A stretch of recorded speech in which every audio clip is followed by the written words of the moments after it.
السلام علیکم ورحمۃ اللہ وبرکاتہ۔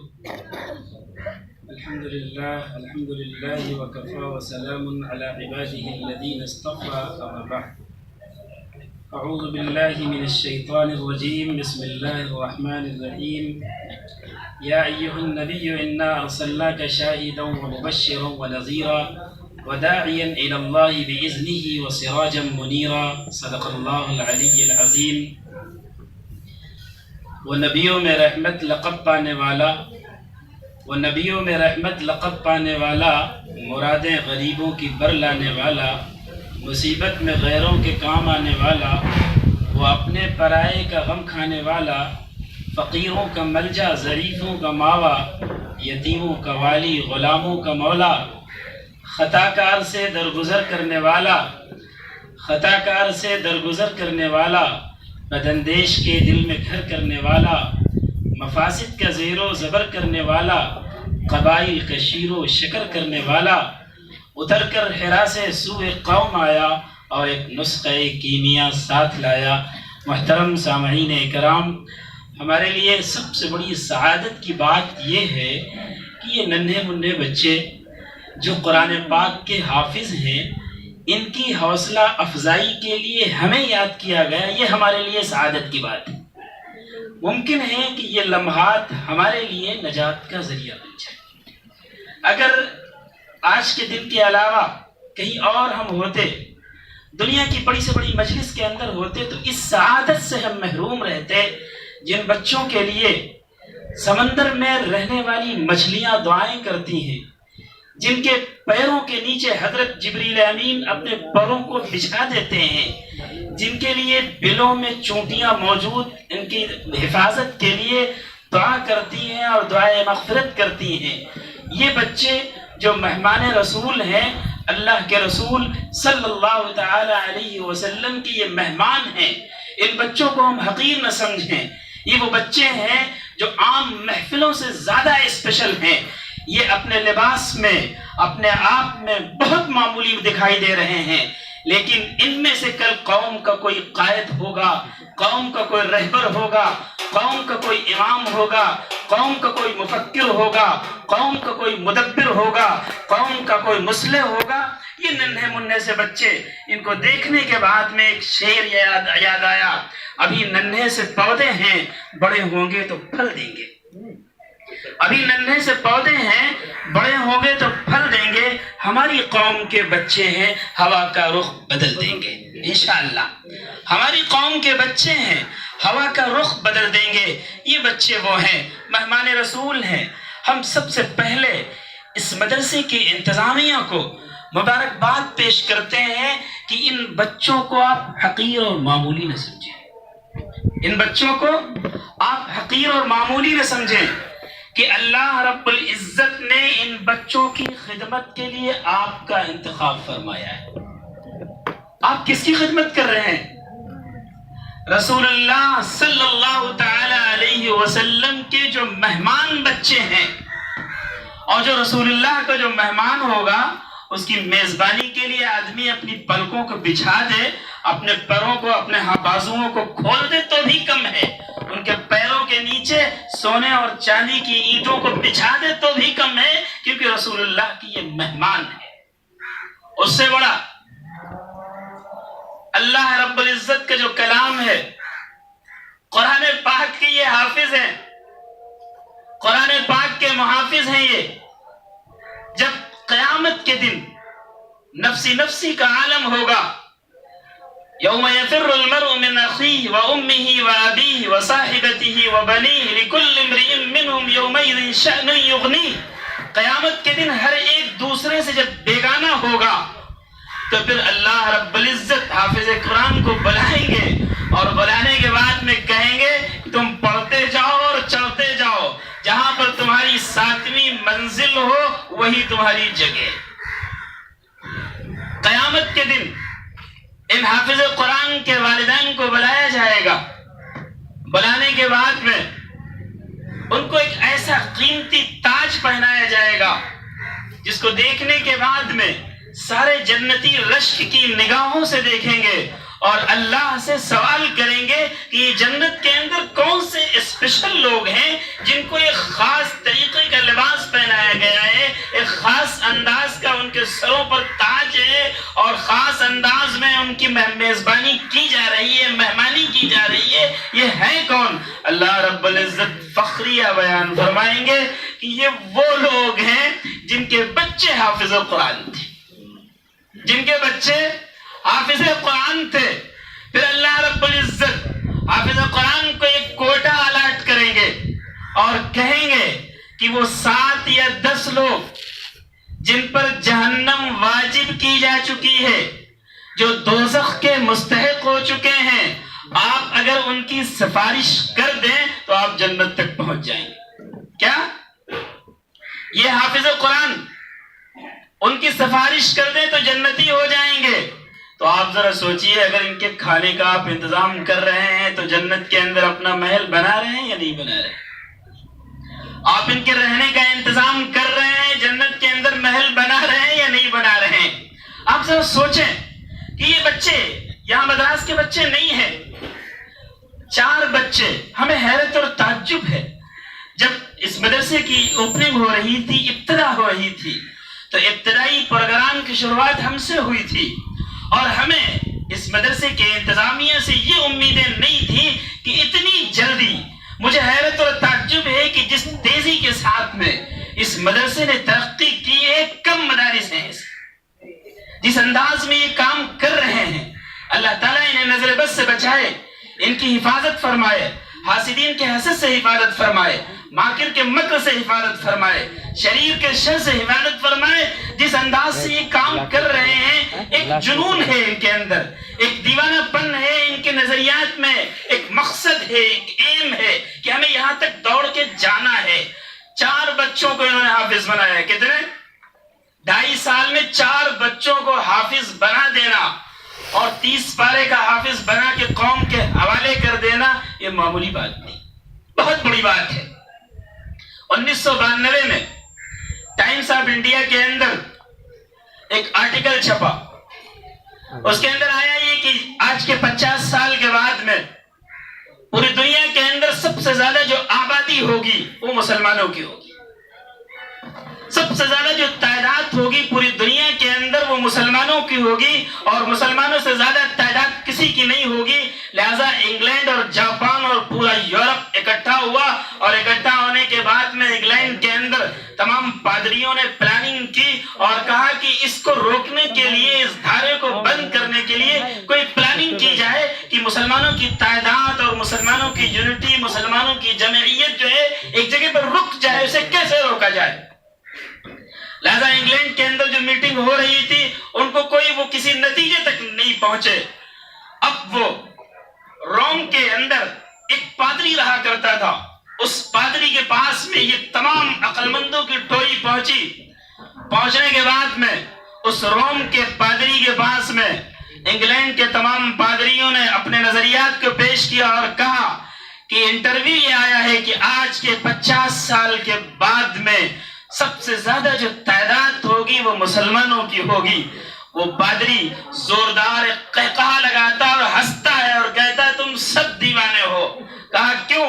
کہا یہ بتاؤ کہ مسلمانوں کے زیادہ تر جو بچے ہیں وہ کہاں پڑھتے ہیں؟ کہا کانوینٹ اسکولوں میں پڑھتے ہیں۔ کہا کہاں پڑھتے ہیں؟ کہا عیسائی مشنری اسکولوں میں پڑھتے ہیں، سینٹ جوزف اسکولوں میں پڑھتے ہیں۔ کہا مسلمانوں کے بچے مدرسوں میں کتنے پڑھتے ہیں؟ کہا 20% بچے پڑھتے ہیں۔ کہا 80% جو بچے ہیں کانوینٹ اسکولوں میں جو پڑھتے ہیں وہ مسلمانوں کے نہیں ہیں، وہ ہمارے ہیں۔ LKG اور UKG اور PKG سے جب ان کی اسٹارٹنگ ہوتی ہے تو ان بچوں کو سکھایا جاتا ہے او مائی گاڈ اور لارڈ۔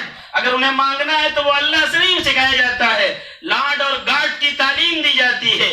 LKG سے لے کر کے اور کالج کی تعلیمات تک انہیں یہ نہیں بتایا جاتا ہے تمہارا پالنہار کون ہے۔ جس تعلیم کی ابتدا یہ ہونی چاہیے تھی ان بچوں کو سکھایا جاتا الف سے اللہ کو پہچان، بے سے بڑوں کا کہنا مان، تے سے توبہ کر انسان، سے ثابت رکھ ایمان، جیم سے جنت، خے سے خیرات۔ اس طرح کی تعلیمات دینی چاہیے تھی، جبکہ پہلی تعلیم کا جو مرکز ہے اللہ کے رسول صلی اللہ تعالی علیہ وسلم کے قلب اطہر پر جو پہلی وحی اس وحی کا جو میسج اور پیغام تھا وہ یہ تھا، اقرأ بسم ربک الذی خلق خلق الانسان من علق اقرأ وربک الاکرم الذی علم بالقلم علم الانسان ما لم یعلم۔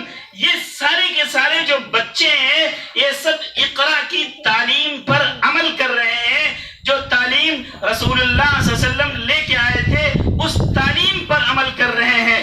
وہ بچے جو کانوینٹ اسکولوں میں جا رہے ہیں انہیں یہ نہیں معلوم ہے کہ اگر ہم نے خود دیکھا ہے، ہمیں 8 سال ہو گئے ہیں اور پبلک کے بیچ میں رہتے ہیں، باپ کی جنازہ مسجد کے اندر میت رکھی ہوئی ہے اور بیٹا جو ہے سر کے اندر رومال باندھ کے مسجد کے گیٹ پہ بیٹھا ہوا ہے۔ ہم نے اس سے پوچھا کہ آپ اندر کیوں نہیں گئے ہیں، تو بیٹا مسکراتے ہوئے جواب دیتا ہے کہ حضرت طہارت نہیں ہے، حضرت طہارت نہیں ہے۔ یہ کانوینٹ اسکولوں کی تعلیم ہے کہ باپ مر گیا ہے، اسے معلوم نہیں ہے کہ میت میں کس انداز سے پیش ہونا ہے۔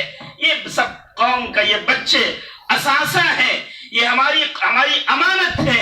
اگر ان بچوں کو سمیٹ کر کے، ان بچوں کی صحیح تعلیم و تربیت کر کے ہم نے قوم کے سامنے پیش کر دیا تو یہ سمجھ لیجئے کہ ہم نے جو ہے اپنی زکوٰۃ ادا کر دی معمولی سی۔ اگر ایک بچہ بھی اس میں سے حافظ ہو کر کے قوم کا خادم بن گیا تو یہ سمجھ لیجئے کہ ہم نے دال میں نمک کا کام کر لیا، اور ممکن ہے کہ ان بچوں کی خدمت قیامت کے دن کام آ جائے۔ اگر ان بچوں کو ہم نے ایک جوڑی کپڑا بھی پہنا دیا اور انہوں نے پھر نماز پڑھ کے دعائیں کر دی تو ممکن ہے کہ یہ ہماری نجات کا ذریعہ بن جائے۔ یوں ہم بہت ساری خدمات کرتے رہتے ہیں، بہت ساری چیزیں کرتے رہتے ہیں، لہذا ہم تمام حضرات سے اپیل کریں گے، گزارش کریں گے کہ ان بچوں کو آپ ہاتھوں ہاتھ لیجئے، ان بچوں کو ہاتھوں ہاتھ لیجئے، قدر کی نگاہ سے دیکھیے، حقارت کی نگاہ سے نہ دیکھیے، عزت کی نگاہ سے دیکھیے، اور کہیے کہ ہمارے گھر کے بچوں میں اور ان بچوں میں کوئی فرق نہیں ہے، یہ مہمان رسول ہیں۔ اللہ کے رسول صلی اللہ تعالی علیہ وسلم جب قرآن پاک کو لے کے آئے تو تمام پیغمبروں کو اللہ رب العزت نے مختلف قسم کے معجزات سے نوازا۔ اللہ رب العزت نے سارے پیغمبروں کو 2 قسم کے معجزات دیے۔ یوں جو پیغمبر آئے تقریباً 1,24,000 پیغمبر برپا ہوئے، ہر پیغمبر کو جو معجزہ دیا گیا وہ ایک قسم کا معجزہ تھا، وہ عملی معجزہ تھا۔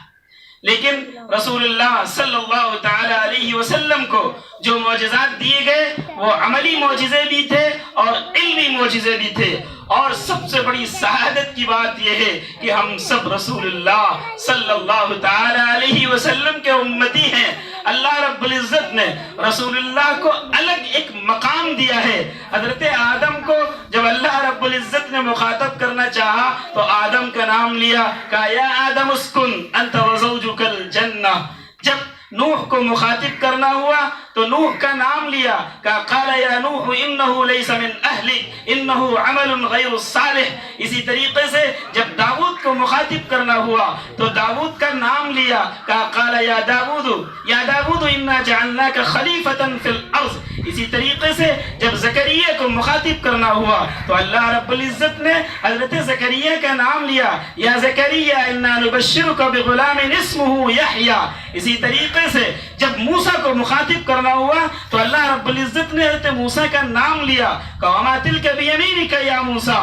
جب اللہ کے رسول صلی اللہ تعالی علیہ وسلم کو مخاطب کرنا ہوا تو رسول اللہ کا نام نہیں لیا، کہا یا ایھا الرسول یا ایھا النبی یا ایھا المزمل یا ایھا المدثر طٰہٰ یاسین۔ اسی طریقے سے جب اللہ رب العزت نے تمام پیغمبروں کو سلام پیش کیا تو سلام پیش کرنے کا بھی انداز الگ تھا اللہ رب العزت کا، سلام علی موسیٰ و ہارون، سلام علی یاسین، اس طرح کے الفاظ کا استعمال فرمایا۔ لیکن جب رسول اللہ پر سلامتی کی نوبت آئی تو ایک آیت کا انتخاب کیا اور پھر بڑے خوبصورت انداز میں سلام پیش کیا، ان اللہ و ملائکتہ یصلون علی النبی یا ایھا الذین آمنوا صلوا علیہ وسلموا تسلیما۔ نبی کا یہ مقام ہے۔ اب حضرت نوح سے لے کر کے حضرت عیسیٰ علیہ السلام تک جتنے پیغمبر آئے ہیں سارے پیغمبروں کو اللہ رب العزت نے جو معجزہ دیا وہ ایک قسم کا معجزہ، کام کی شکل میں، عمل کی شکل میں۔ حضرت نوح علیہ السلام 950 سال تک قوم کو دعوت دیتے رہے، لیکن کتنے لوگوں نے اسلام قبول کیا؟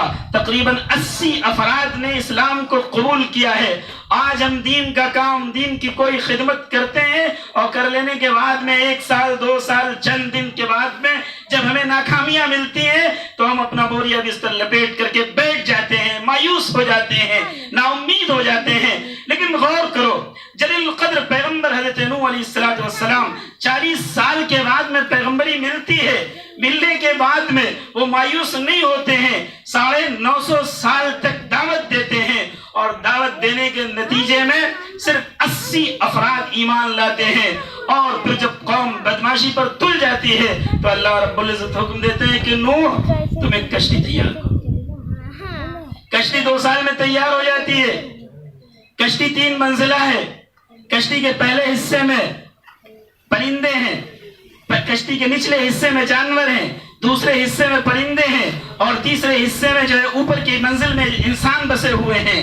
اور کشتی کی جو لمبائی ہے تقریباً 300 فٹ لمبی ہے اور 50 فٹ چوڑی ہے اور 30 گز کشتی اونچی ہے۔ حضرت نوح علیہ السلام کی یہ جو معجزہ حضرت نوح علیہ السلام کو دیا گیا یہ عمل کی شکل ہے۔ اسی طریقے سے حضرت موسیٰ علیہ السلام کو اللہ رب العزت نے جو معجزہ دیا وہ عمل کی شکل میں معجزہ تھا۔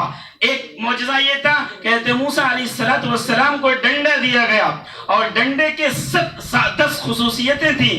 جب ڈنڈے کو زمین پر مارتے تھے تو پھر مارنے کے بعد میں وہ زمین پر سے پانی نکالتا تھا۔ اسی طریقے سے جب اسی ڈنڈے کو کنویں کے اندر ڈالتے تھے وہ ڈول کا کام کیا کرتا تھا۔ اسی طریقے سے وہ ڈنڈا جب حضرت موسیٰ علیہ السلام تنہا ہوتے تھے تو حضرت موسیٰ سے وہ ڈنڈا گفتگو کرتا تھا۔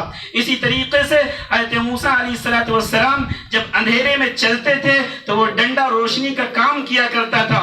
یہ ایک خصوصیت تھی۔ اسی طریقے سے دوسری جو خصوصیت تھی وہ ید بیضہ کی شکل میں تھی۔ حضرت موسیٰ علیہ السلام جب اپنی بغل سے ڈال کر کے ہاتھوں کو کھینچتے تھے تو ہاتھ جو ہے وہ چاندی سے زیادہ روشن اور خوبصورت ہو جایا کرتا تھا۔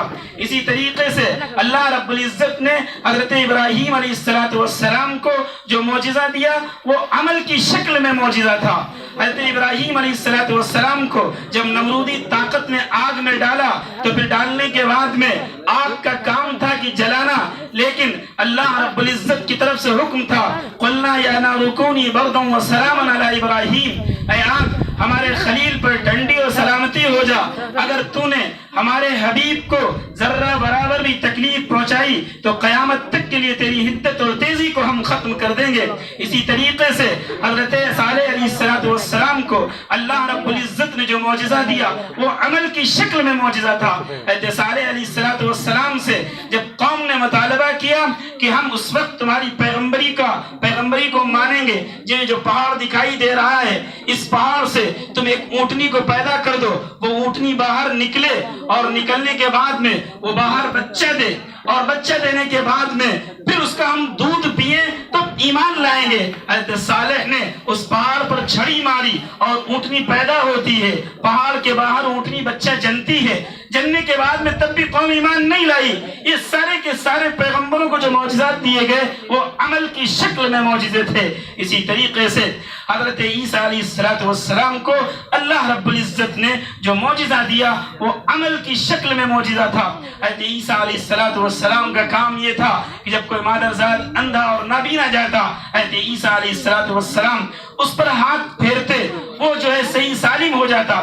کوڑی شخص پر حضرت عیسیٰ علیہ السلام جب اپنا دست مبارک رکھتے تو اس کی بیماری رفع ہو جاتی۔ اسی طریقے سے حضرت عیسیٰ علیہ السلام یہ بھی بتا دیا کرتے تھے کہ گھروں کے اندر پبلک نے کیا اسٹور کر رکھا ہے، کیا جمع کر رکھا ہے۔ یہ سارے کے سارے جو معجزات تھے وہ عملی تھے۔ لیکن اللہ کے رسول صلی اللہ تعالی علیہ وسلم کو اللہ رب العزت نے 2 طرح کے معجزات دیے، عملی معجزے بھی دیے اور علمی معجزے بھی دیے۔ جب مکے والوں نے چاند کے 2 ٹکڑے کرنے کی مانگ کی تو اللہ کے رسول صلی اللہ تعالی علیہ وسلم نے انگلی کے اشارے سے چاند کے 2 ٹکڑے کر دیے۔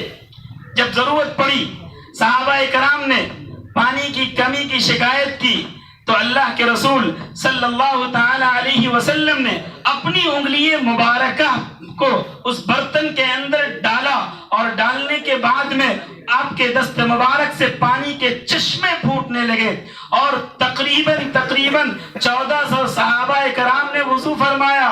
اسی طریقے سے اللہ کے رسول صلی اللہ تعالی علیہ وسلم مکہ المکرمہ سے مدینہ منورہ کی طرف سفر کر رہے ہیں اور ساتھ میں حضرت ابو بکر بھی ہیں۔ راستے میں کھانا ختم ہو جاتا ہے، ام معبد کا جو ہے گھر پڑتا ہے۔ اللہ کے رسول صلی اللہ تعالی علیہ وسلم فرماتے ہیں کہ ام معبد کچھ گھر میں ہے تمہارے جو پیش کر دو۔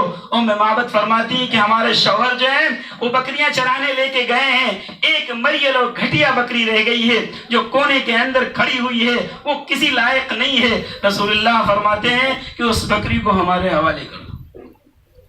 اللہ کے رسول صلی اللہ تعالی علیہ وسلم نے اس بکری پر اپنا دست مبارک رکھا اور رکھنے کے بعد میں روایت کے اندر آتا ہے کہ وہ بکری فربا ہو گئی، موٹی ہو گئی اور رسول اللہ نے اس مریل اور گھٹیا بکری سے جو ہے اتنا دودھ نکالا کہ رسول اللہ صلی اللہ علیہ وسلم نے خود پیا، ابو بکر کو پلایا، ام معبد کو پلایا اور چلتے وقت ایک پیالہ دے کے گئے اور کہا خود پی لینا۔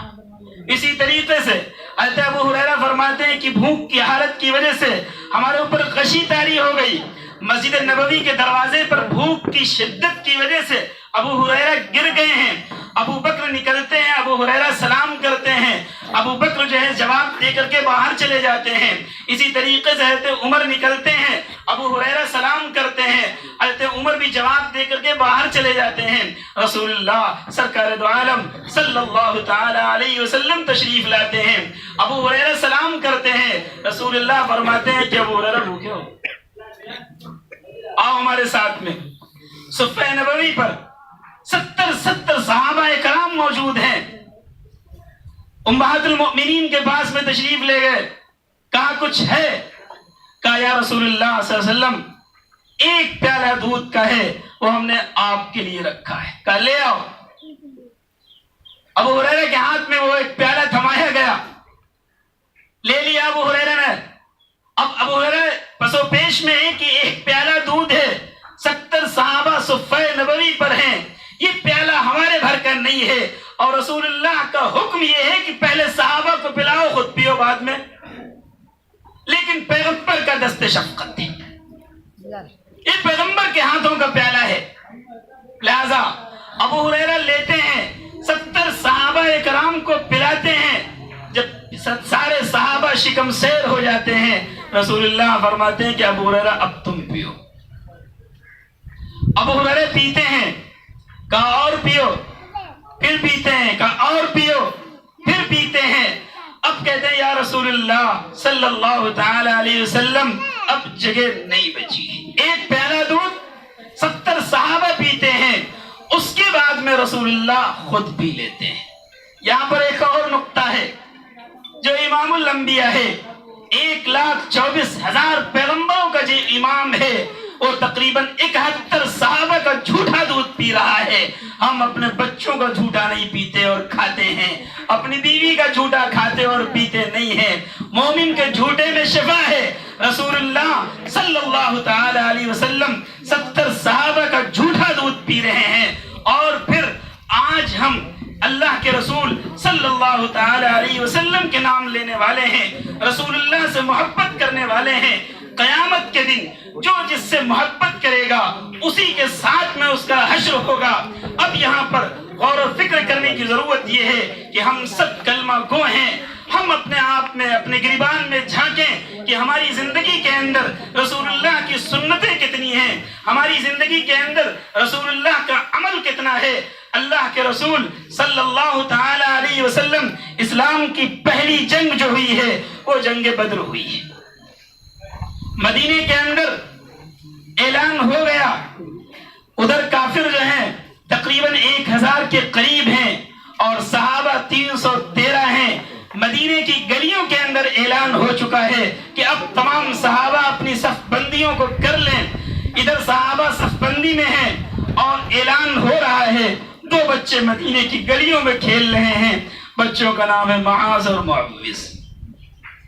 کیا نام ہے؟ معاذ اور معوذ. رسول اللہ کے اعلان کو سنا، گھر بھگے. جب گھر بچے پہنچتے ہیں تو دیکھتے ہیں کہ ماں دہاڑے مار مار کے رو رہی ہے. معاذ اور معوذ نے پوچھا کہ امی جان کیوں تم رو رہی ہو، وجہ کیا ہے؟ کہا سرکار دو عالم صلی اللہ تعالی علیہ وسلم نے جنگ کا اعلان کر دیا ہے. ہمارے پاس میں کوئی اثاثہ ایسا نہیں ہے جو سرکار کے قدموں میں پیش کر سکے. تمہارے باپ انتقال کر چکے ہیں، میرا کوئی بھائی نہیں ہے، بچے تم ہو جو تم چھوٹے ہو، لہذا میں تمہیں پیش نہیں کر سکتی ہوں. اب جو ہے معاذ اور معوذ دونوں مل کر کے ماں کے گلے کے اندر اپنی باہوں کو ڈال لیتے ہیں اور کہتے ہیں کہ امی جان ہم بچے ضرور ہیں لیکن ایمان ہمارا جوان ہے، ایمان ہمارا جوان ہے. آپ ہمیں اجازت دیں، آپ ہمیں اجازت دیں کہ ہم رسول اللہ صلی اللہ تعالی علیہ وسلم کے ساتھ میں جو ہے جنگ میں شامل ہوں گے. ماں نے اجازت دی.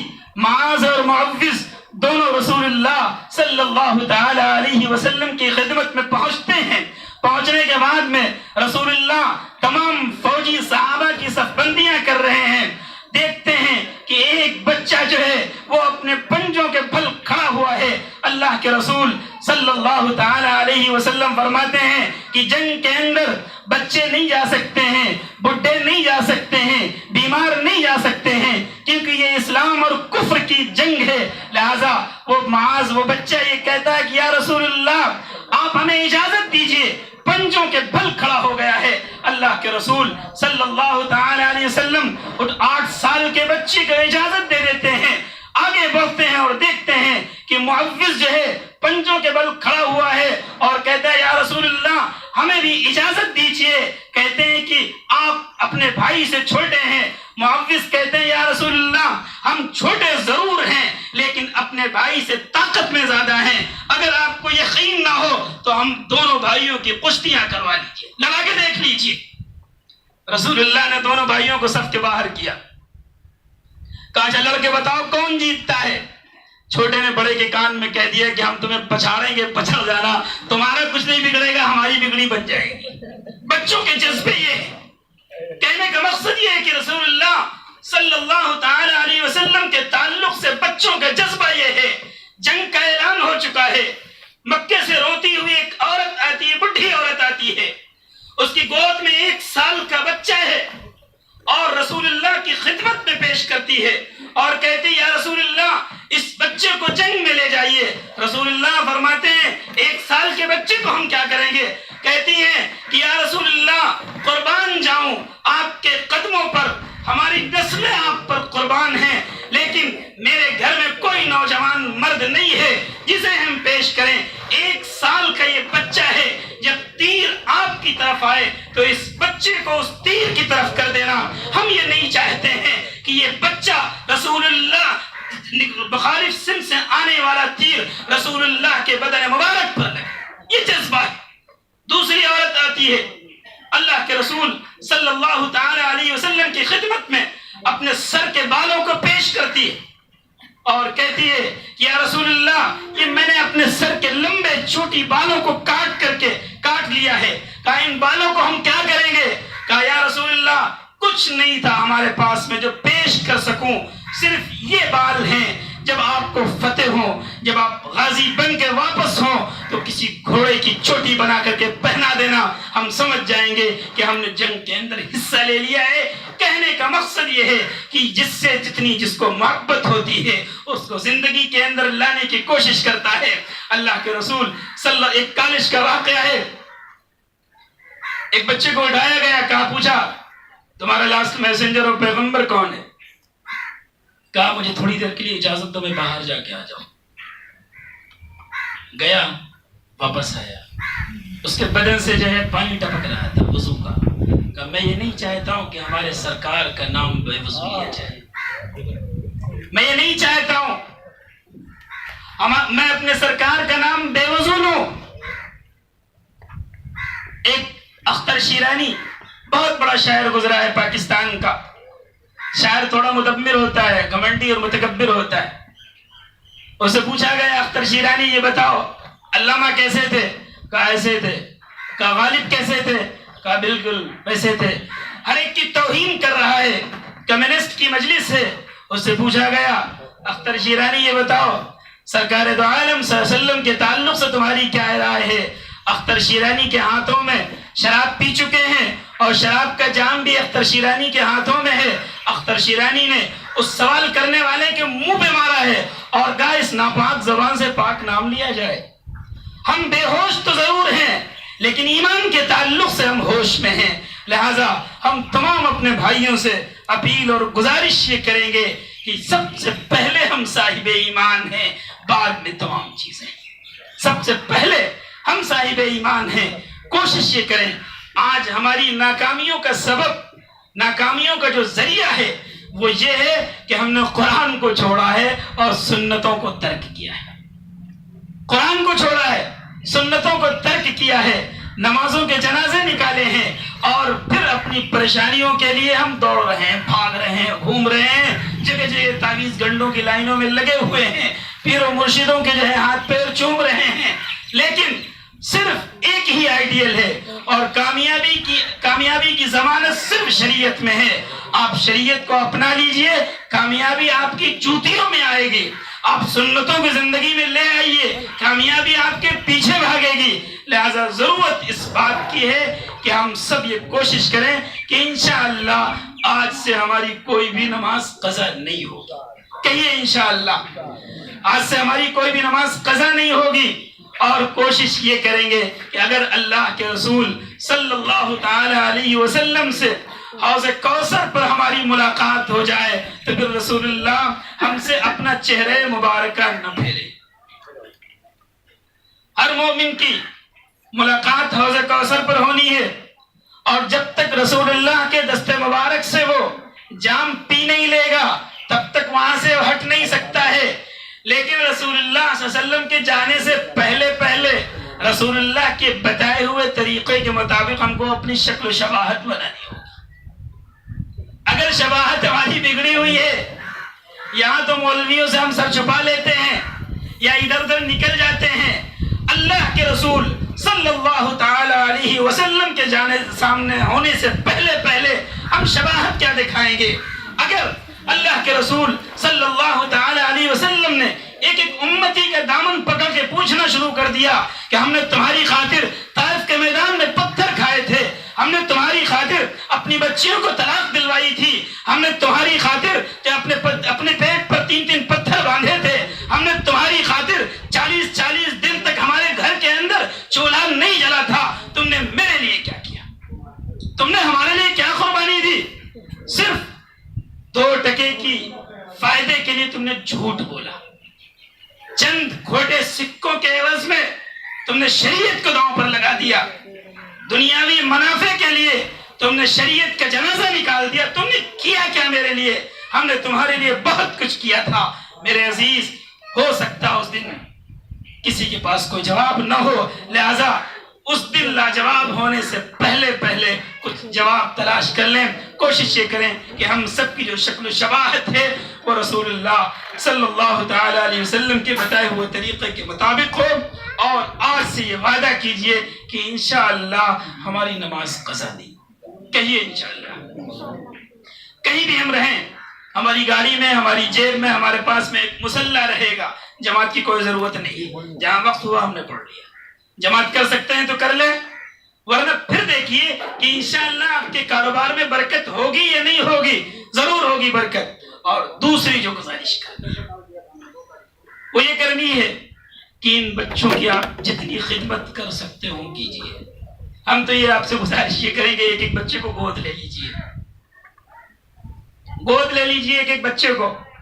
اور یہ کہیے کہ اگر ہمارے 4 بچے ہیں تو 5واں بچہ یہ ہے، اگر اسے حافظ بنا دیں گے تو انشاءاللہ یہ ہم سب کی نجات کا ذریعہ بن جائے گا. انشاءاللہ کہیے. لہذا جس سے جو ہو سکتا ہے اس مدرسے کے لیے کریں. آج تقریباً مدراس کے اندر، شہر مدراس میں، سٹی میں 35 یا 32 اسلامک اسکول ہیں، جن میں سے 20 کم و بیش ہمیں اللہ کے شکر سے جانتے ہیں۔ آج ملے جلے مدرسے اور اسکول کی ضرورت ہے۔ آج جو اسکول ہیں وہ سب کمرشل ہو چکے ہیں، آج اس طرح کے مدرسے اور اسکولوں کی ضرورت ہے جہاں ایک ہاتھ میں قرآن ہو اور دوسرے ہاتھ میں سائنس ہو، جہاں ایک طرف اگر صبح سے لے کر دوپہر تک یہ حفظ قرآن پڑھ رہے ہیں تو پھر ظہر سے لے کر مغرب تک یہ دنیاوی تعلیمات کو حاصل کریں۔ آج اسی طرح کے ہم قاری الامام صاحب کو مبارکباد پیش کرتے ہیں اپنی طرف سے۔ اللہ تعالیٰ ان کے حوصلوں کو بلند کرے، انہیں کامیابی دے، ان کے عزائم کو بلند فرمائے۔ جس انداز سے وہ کام کر رہے ہیں بڑا حیرت انگیز کام ہے، اور اسی طرح کے مدرسوں کی اور اسکولوں کی ضرورت ہے جہاں پر لوگوں کو فری تعلیم دی جا رہی ہے اور ہر طرح کی سہولتیں مہیا کی جا رہی ہیں۔ ایک طرف اگر دین کی تعلیم دی جا رہی ہے اور تو دوسری طرف دنیاوی تعلیمات بھی دی جا رہی ہیں، لہذا ان کے جو کچھ عزائم ہیں ان عزائم کو بھی اللہ تعالیٰ پورا فرمائے۔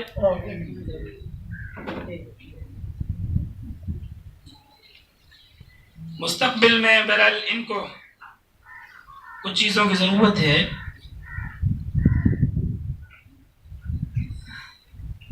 دیکھیے اسی طریقے سے مدرسے کے پاس میں ابھی کوئی زمین تو ہے اپنی، لیکن ابھی اس پر کنسٹرکشن اور بلڈنگ کی ضرورت ہے۔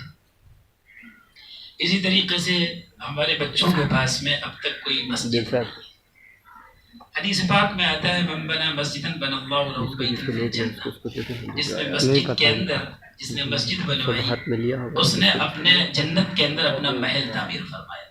اس کی چھوٹی سی کوشش یہ بھی کر سکتے ہیں کہ اگر مسجد 1000 اسکوائر فٹ میں بننی ہے تو کوشش یہ کریں کہ انشاءاللہ 1 اسکوائر فٹ کا ہم انتظام کریں گے اور 1 کسی سے کروا لیں گے۔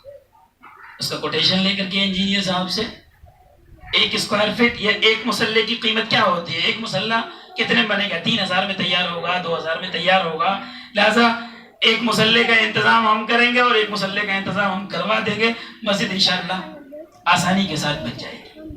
اسی طریقے سے بچوں کے تعلق سے بہت ساری جو ضرورتیں ہیں وہ آپ سب جانتے ہیں، امام صاحب پیش کریں گے، لہذا ہم تمام حضرات سے اپیل و گزارش کی کرتے ہیں کہ دامے درمے قدم سخنے ان کی مدد فرمائیں۔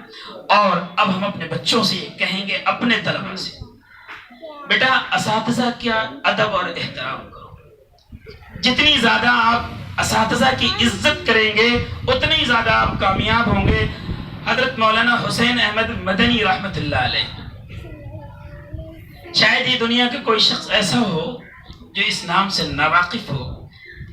حضرت حسین احمد مدنی رحمت اللہ علیہ کو جب انگریزوں نے اریسٹ کیا مسجد نبوی سے، تو اریسٹ کرنے کے بعد میں مالٹا کی جیل میں لے کے گئے۔